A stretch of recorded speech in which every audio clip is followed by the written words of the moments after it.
അയ്യപ്പൻ ചേട്ടാ, അതായത് ഈ നിലമ്പൂർ ഇപ്പോൾ തെരഞ്ഞെടുപ്പ് തീയതി പ്രഖ്യാപിച്ചു. നമുക്കറിയാം പണ്ട് കാലങ്ങളിൽ തെരഞ്ഞെടുപ്പ് തീയതി പ്രഖ്യാപിച്ചാൽ യാതൊരു മടിയും കൂടാതെ ആദ്യം തന്നെ സ്ഥാനാർത്ഥി പ്രഖ്യാപിക്കുന്ന പതിവ് CPM-നുണ്ടായിരുന്നു. പക്ഷേ ഇപ്പോൾ നമ്മൾ പലയിടത്തും കാണുന്നത്, ഇപ്പം ഇവിടെ പാലക്കാടും അവിടെ തന്നെ ഇപ്പം നിലമ്പൂരും വന്നപ്പം കോൺഗ്രസ് സ്ഥാനാർത്ഥി പ്രഖ്യാപിക്കുന്ന കാത്തിരിക്കുകയാണ്. എന്തിനെന്നറിയാമോ?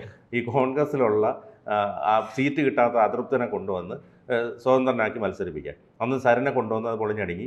ഇപ്പം ആര്യാടൻ ഷൗക്കത്തിന് വില വിരിച്ചിരിക്കുക. ഒരു സൈഡിൽ കൂടെ BJP വില വിരിച്ചിട്ടുണ്ട്, വലിയ വാഗ്ദാനങ്ങളൊക്കെ നൽകിയിട്ടുണ്ട്. ഇപ്പോൾ തുറുപ്പ് ചീട്ടെന്ന് പറയുന്നത് ആര്യാടൻ ഷൗക്കത്താണ്. അത് മാത്രമല്ല, മറ്റൊരു നീക്കം പിണറായി വിജയൻ്റെ ഭാഗത്തുനിന്ന് ഉണ്ടായിരിക്കുന്നു. അതായത് ഈ മരുമോനെ ഉയർത്തിക്കൊണ്ടുവരുന്നു എന്നുള്ളൊരു ഇത് വന്നപ്പം ഈ സ്വരാജൊക്കെ അതൃപ്തനാണ്. അപ്പോൾ സ്വരാജിനെ ഇലക്ഷന് നടത്തിക്കൊണ്ട് KK ശൈലജയെ എങ്ങനെയാണോ ഒതുക്കിയത് ആ രീതിയിൽ ഇയാളുടെ ആ ഒരു രാഷ്ട്രീയ ഭാവി തന്നെ ഇല്ലാതാക്കാനുള്ള ശ്രമം പിണറായിയുടെ ഭാഗത്തു നിന്ന് ഉണ്ടാകുന്നുണ്ട്. അതിനെ എങ്ങനെ കാണാം? അല്ല ബിനു, ഈ പറഞ്ഞ 1-2 പോയിന്റുകളുണ്ട്. ഈ ചോദിച്ചു വരുന്നതിൽ 1-2 ആ എല്ലാ പോയിന്റിനും നമ്മൾ ഉത്തരം പറയേണ്ടതാണ്. എന്നാലും ഞാൻ ആദ്യത്തെ ഉത്തരം തന്നെ പറയാം. അവസാനം പറഞ്ഞ എൻ്റെ നമ്മുടെ സംസാരിച്ചുള്ള ഉത്തരം തന്നെ പറയാം. ഈ M സ്വരാജ് എന്ന നേതാവിനെ സംബന്ധിച്ച് ബിനുവിനറിയാം. ബിനുവിൻ്റെ മാധ്യമപ്രവർത്തന ജീവിതത്തിൽ ഇത്രയും കാലത്തിനിടയിൽ നമ്മൾ കേട്ടിട്ടുള്ളത് VS അച്യുതാനന്ദനെ പോലെയുള്ള ഒരു വലിയ നേതാവിനെ ഒരിക്കലും ഒരു നാവ് പിഴയല്ല, പാർട്ടിയിൽ ഒരു പണിഷ്മെന്റ്, പാർട്ടിയിൽ ശരിക്കും പണിഷ്മെന്റ് കൊടുക്കേണ്ട രീതിയിൽ ഒരു തെറ്റാണ് അയാൾ ആവർത്തിച്ചത്, അല്ലേ?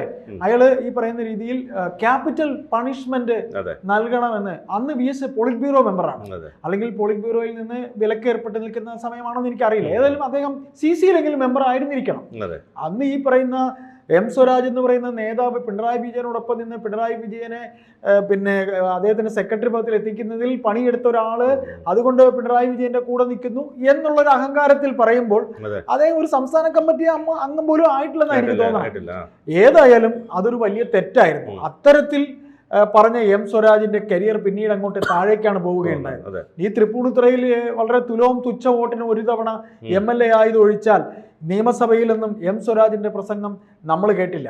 അതായത് CPM-നെ സംബന്ധിച്ചിടത്തോളം കഴിഞ്ഞ നിയമസഭാ തെരഞ്ഞെടുപ്പിൽ 2 പരാജയങ്ങളാണ് അവരെ ആഘാതം ഉണ്ടാക്കിയത്. ഒന്ന് കുണ്ടറയിലെ മേഴ്സിക്കുട്ടി അമ്മയുടെ പരാജയവും തൃപ്പൂണിത്തുറയിൽ സ്വരാജിന്റെ പരാജയം. അതിന് പിന്നിലും ഇത്തരത്തിലുള്ള ചരടുവലികൾ ഒരുപാട് നടന്നിട്ടുണ്ട്. മേഴ്സിക്കുട്ടിയമ്മയുടെ കാര്യത്തിൽ വേറെ ചില ഘടകങ്ങളാണ്. പക്ഷേ സ്വരാജിനെ, ഈ പറഞ്ഞ പോലെ സ്വരാജിനെയും ഷംസീറിനെയും ഒക്കെ പിണറായിക്ക് അത്ര പ്രിയമില്ല. അല്ല, അതിനകത്ത് ഈ തൃപ്പൂണിത്തുറയിലെ തോൽവി എന്ന് പറയുന്നത് M സ്വരാജിന്റെ കരിയറിൽ ഇപ്പോൾ വന്നിരിക്കുന്ന ഒരു അനങ്ങാത്ത പോക്കെന്ന് പറയുന്നതാണ് M സ്വരാജിന്റെ തോൽവി. ആ തോൽവി കാര്യം K ബാബു എന്ന കോൺഗ്രസിന്റെ ഉമ്മൻചാണ്ടിക്ക് വേണ്ടി ബലിയാടാക്കപ്പെട്ട ഒരു എക്സൈസ് മന്ത്രിയാണ് ഉമ്മൻചാണ്ടി കാലത്ത്. അപ്പോൾ അത് ഈഴവ വോട്ടിന്റെ ബലമാണ്, ഇവിടുത്തെ തൃപ്പൂണിത്തുറയിലെ ഈഴവ വോട്ടിന്റെ ബലമാണ് ബാബു ജയിച്ചത്. M സ്വരാജ് ശരിക്കും മലപ്പുറത്തുകാരൻ തന്നെയാണ്. ഈ തെരഞ്ഞെടുപ്പ് ഇങ്ങനെ വരുന്ന അവസരത്തിൽ M സ്വരാജ് എത്രയോ തവണ തലേ കൈവച്ച് പറഞ്ഞു എന്നെ സ്ഥാനാർത്ഥിയാക്കി കളയരുതേ എന്ന കാര്യം സ്വന്തം നാട്ടിൽ പോലും പറയുന്ന M സ്വരാജിന് ഒരു വിലയില്ല. മലപ്പുറം EMSന്റെ നാട് കൂടെയാണ്, അല്ലേ? EMSന്റെ നാട് കൂടെയാണ്. അവർ തന്നെ ഈ പറയുന്ന സ്വരാജ് തന്നെ നേതാവാക്കി ഉയർത്തിക്കൊണ്ടിരിക്കുന്ന മുഖ്യമന്ത്രി മലപ്പുറം പരാമർശം അങ്ങനെ ആരും പെട്ടെന്ന് മറക്കില്ല. അപ്പൊ ഈ അവസരത്തിൽ നമ്മൾ പറയാതെ പറഞ്ഞു കേൾക്കുന്ന ഒരു വർത്തമാനം എന്ന് പറഞ്ഞാൽ M സ്വരാജിനോട് പിണറായി വിജയൻ മത്സരിക്കാൻ പറഞ്ഞു എന്ന് പറയും. പിണറായി വിജയൻ മത്സരിക്കാൻ, പിണറായി ആണല്ലോ ഇപ്പൊ പാർട്ടിയിലെ അവസാന വാക്ക്, അല്ലേ? ഇപ്പൊ പ്രദീപ് കുമാറിനെ കോഴിക്കോട് നിന്ന് പ്രദീപ് കുമാറിനെ കൊണ്ടുവന്ന് പ്രൈവറ്റ് സെക്രട്ടറി ആക്കിയത് ആ പാർട്ടിയുടെ ആ ഒരു തീരുമാനം പോലും അത്ര സീക്രസി ആയിട്ടാണ് അദ്ദേഹം ചെയ്തത്. ഈ CPM പാർട്ടിക്ക് രഹസ്യം സൂക്ഷിക്കുന്ന ഒരു സ്വഭാവം ഉണ്ടല്ലോ, അത് പിന്നെ അറിയാമല്ലോ. ചില കാര്യങ്ങളിൽ രഹസ്യം ഭയങ്കരമായിട്ട് സൂക്ഷിക്കുന്ന ഒരു പാർട്ടിയാണ് ഉൾപാർട്ടി ജനാധിപത്യം.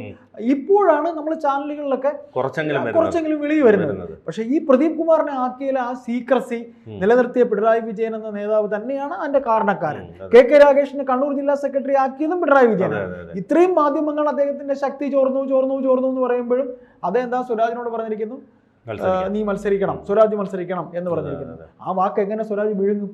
പക്ഷേ മറ്റൊരു സംഗതി എന്ന് വെച്ച് കഴിഞ്ഞാൽ ഇവിടെ ബിനു പറഞ്ഞ പോലെ, നേരത്തെ നമ്മൾ സംസാരിച്ചു തുടങ്ങി പറഞ്ഞ രണ്ടാമത്തെ പോയിന്റ് പറഞ്ഞ പോലെ, ആര്യാടൻ ഷൗക്കത്ത് സ്ഥാനാർത്ഥി ആയില്ല എന്നുണ്ടെങ്കിൽ വരുന്നോ ഈ ചില സിനിമകളിലൊക്കെ പറയുന്നത് പോരുന്നോ എന്റെ കൂടെ എന്ന് ഈ നായികരെടുത്ത് വളരെ ചോദിക്കുന്ന പോലെ, അല്ലെ? പോരുന്നോ എന്റെ കൂടെ നമ്മളെ ഗോപികൃഷ്ണൻ വേണമെങ്കിൽ കാർട്ടൂൺ വരയ്ക്കും, അല്ലെ? ഒരു പെൺവേഷത്തില് ആര്യാടൻ നിൽക്കുന്നു, അതാണ് പറ്റിയത്. അപ്പൊ അതുപോലെ പോരുന്നോ എന്ന് ചോദിച്ചു കഴിഞ്ഞാൽ ചിലപ്പോൾ വലയിൽ വീഴാൻ സാധ്യതയുണ്ട്. കാര്യം യുവ കോമളനായിട്ട് ചിലപ്പോൾ ഗോവിന്ദൻ നിൽക്കുന്നതായിരിക്കും ഗോപികൃഷ്ണൻ മരയ്ക്കുന്നത്. ഇദ്ദേഹം വന്നാൽ ആര്യാടൻ ഷൗക്കത്ത് വന്നു കഴിഞ്ഞാൽ അദ്ദേഹത്തിന്റെ പിതാവിന്റെ ഒരു സ്വാധീനം, അതോടൊപ്പം തന്നെ കോൺഗ്രസ് വോട്ടുകൾ, കമ്മ്യൂണിസ്റ്റ് വോട്ടുകൾ, ഇതെല്ലാം വരും. വേറൊരു കാര്യം കൂടെ ഉണ്ട്, ചരിത്രം ഇവിടെ ആവർത്തിക്കപ്പെടും. പണ്ട് ആര്യാടൻ മുഹമ്മദ് ഇവർ വിളിച്ച് നിർത്തിയിട്ടുണ്ട്. അതെ അതെ അതെ. ആര്യാടൻ മുഹമ്മദിനെ ഇവരുടെ കൂടെ നിർത്തിയിട്ടുണ്ട്, റിബലായിട്ട് നിർത്തിയിട്ടുണ്ട്. അപ്പൊ അച്ഛന്റെ പാരമ്പര്യം എന്തുകൊണ്ട് മോന് ചെയ്യുക? വെറും 8 മാസമല്ലേ ഉള്ളൂ. കോൺഗ്രസ് ചിലപ്പോൾ ക്ഷമിക്കുമായിരിക്കും, നിങ്ങൾ നിന്ന് കൊടുക്കുക എന്ന് പറഞ്ഞാൽ ചിലപ്പോൾ അയാൾ നിൽക്കും. പക്ഷേ ഇതിൽ വേറൊരു കാര്യം കൂടെ ഉണ്ട്. ഒരു രാഷ്ട്രീയ പക്വതയില്ലായ്മ ആര്യാടൻ ഷൗക്കത്ത് കാണിക്കുന്നില്ല എന്ന് ബിനുവിന് തോന്നുന്നില്ലേ? തീർച്ചയായിട്ടും അല്ലേ? അതെ അതെ അതെ. അങ്ങനെയാണെങ്കിൽ പിടിവാശി, സ്ഥാനാർത്ഥിത്വത്തിനായിട്ടുള്ളൊരു പിടിവാശി കാട്ടുന്നു. അതേസമയം അൻവർ ഇയാളെ ആക്കില്ല എന്ന ഉറച്ച നിലപാടിൽ നിൽക്കുന്നു. അൻവറിനെ സംബന്ധിച്ചിടത്തോളം ഇപ്പോൾ അൻവറിൻ്റെ പഴയ ശൗര്യമൊക്കെ പോയി. ഇപ്പം സ്വാഭാവികമായിട്ടും ഇപ്പോൾ അദ്ദേഹം വന്നാലും ഈ പറഞ്ഞതുപോലെ തൃണമൂലിൽ നിന്ന് ചിലപ്പോൾ മമതയൊക്കെ കൊണ്ടുവന്നൊരു ഷോയൊക്കെ കാണിക്കാം, കുറച്ച് പൈസയൊക്കെ മുടക്കാം.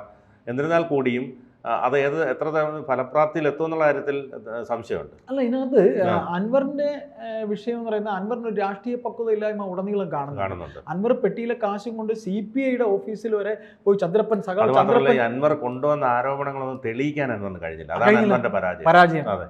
കാര്യം എന്ന് വെച്ചാൽ അൻവർ മനസ്സിലാക്കാതെ പോയൊരു സംഗതി എന്ന് വെച്ചാൽ CPM എന്ന് പറയുന്ന പാർട്ടിയെ സംബന്ധിച്ച്, പ്രത്യേകിച്ച് പിണറായി വിജയൻ ഭരിക്കുമ്പോൾ ആഭ്യന്തര വകുപ്പിൽ ഒരു ഉന്നതനെ കുറിച്ച് പരാതി പറയുമ്പോൾ അതിനൊരു തെളിവില്ലാതാക്കത്തക്ക രീതിയിലുള്ള കാര്യങ്ങളും കൊണ്ടല്ലേ ഇവർ ഈ കാര്യം ചെയ്യുള്ളൂ. തീർച്ചയായിട്ടും അത്രത്തോളം മണ്ടന്മാരല്ല ഇവരൊക്കെ. ഇപ്പൊ MR അജിത് കുമാറിനെ ഉപയോഗിച്ച് അൻവറും പിണറായി എല്ലാം ആദ്യഘട്ടത്തിൽ കുറെ നേട്ടങ്ങൾ ഉണ്ടാക്കി. പക്ഷേ മാത്രം നേട്ടങ്ങൾ ഉണ്ടാക്കി. പക്ഷേ ശശി വന്നപ്പോൾ ശശി ഇത് വെട്ടാൻ തുടങ്ങി. അപ്പോഴാണ് അൻവർ ഇടഞ്ഞു തുടങ്ങിയത്. അതെ, ശശി അതിന്റെ ലാഭവിധം കൊണ്ടുവന്ന് തുടങ്ങി. ശശിക്ക് ഈ കള്ളന്മാരെ നിയന്ത്രിക്കാനുള്ള കഴിവുണ്ടായി. ശശിക്ക് ആ കഴിവാണല്ലോ ഏറ്റവും കൂടുതൽ സംഭവിച്ചത്. അതെ, അങ്ങനെ വന്നപ്പോഴാണ് കൊതുക്കർക്ക് ഉണ്ടായത്. വേറെ ചില വീക്ക്നെസ്സുകളുണ്ട്. അദ്ദേഹത്തിന്റെ വീക്ക്നെസ് ഒക്കെ കുപ്രസിദ്ധമാണ്. അതെ, അതൊക്കെ അറിഞ്ഞുകൊണ്ട് തന്നെയാണ് അല്ലെ കളങ്കിത വ്യക്തിത്വങ്ങളെ മുഖ്യമന്ത്രി ഇരുത്തുന്ന അദ്ദേഹത്തിന്റെ ഒരു പാഷനും കൂടെയായിരുന്നു അല്ലെ.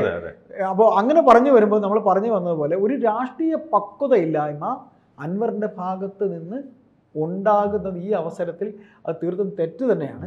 കാര്യം നമ്മൾ ഈ പറഞ്ഞത് ഈ ആര്യാടൻ ഷൗക്കത്തിനെ അദ്ദേഹത്തിന്റെ അച്ഛനെ നിർത്തിയതുപോലെ കൊണ്ട് നിർത്താൻ നോക്കിക്കഴിയുമ്പോൾ, അങ്ങനെയാണെങ്കിൽ ആര്യാടൻ ഷൗക്കത്തിന്റെ പക്വതയില്ലായ്മ എന്ന് പറഞ്ഞ് രണ്ടാമത്തെ കാരണം ഞാൻ പറഞ്ഞു തരട്ടെ. 8 മാസമേ ഉള്ളൂ, എന്തിനിങ്ങനെ വാശി പിടിക്കും? ആ ജോയി എന്ന് പറയുന്ന ചെറുപ്പക്കാരൻ കുറച്ച് നാളെങ്കിലും ഒരു MLA മേലങ്കി ഇട്ടോട്ടെ, അതങ്ങ് തീരുമാനിച്ചാൽ പോരെ. തോറ്റാലും ജയിച്ചാലേ MLA മേലങ്കി ഇട്ടാലും പോട്ടെ, ഇട്ടില്ലെങ്കിൽ പോട്ടെ, ഒരു തെരഞ്ഞെടുപ്പ് ഗോതയിലിറങ്ങി അയാളൊന്ന് പരിശീലിക്കട്ടെ. 8 മാസം തനിക്കങ്ങ് മാറി നിൽക്കരുത്.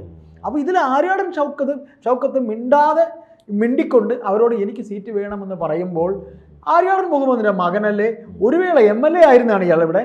അപ്പോൾ എങ്ങനെ ഇവിടെ MLA ആയിരുന്നോ ഇദ്ദേഹം? ആയിരുന്നു അല്ലേ, ഒരു തവണ MLA ആയിരുന്നു. പിന്നീടാണ് ഈ അൻവർ തോപ്പിക്കുന്നത്.